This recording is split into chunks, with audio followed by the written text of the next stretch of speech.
Adieu, voga, voga, perle des îles, paradis retrouvé.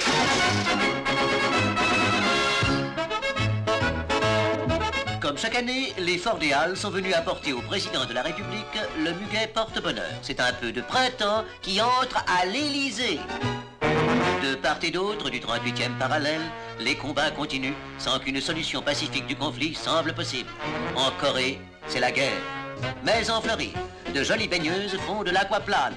Joie de l'onde, joie du sport. Et voici les vacances. La capitale présente un visage inhabituel avec ses avenues désertes et ses magasins fermés. On ne trouve plus aux terrasses vides des cafés que ceux qui n'ont pas les moyens de partir vers le soleil. C'est déjà Noël.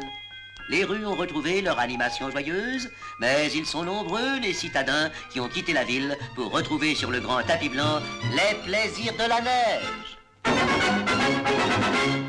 Comme chaque année, les Forts des Halles sont venus apporter le muguet porte-bonheur. C'est un peu de printemps qui entre à l'Élysée.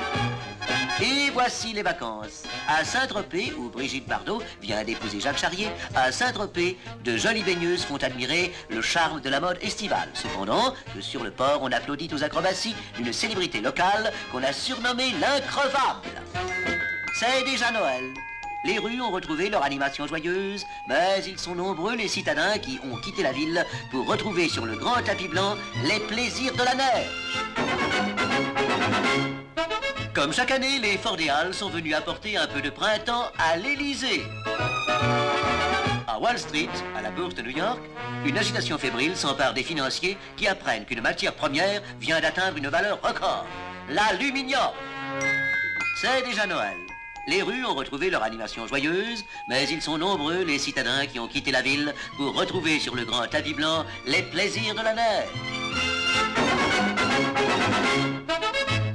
Comme chaque année, les Forts des Halles sont venus apporter un peu de printemps à l'Élysée. La grippe asiatique, une fois de plus, nous menace. Elle mobilise les soins de nos savants qui préparent le vaccin nécessaire. Hélas, les plus faibles seront les premières victimes.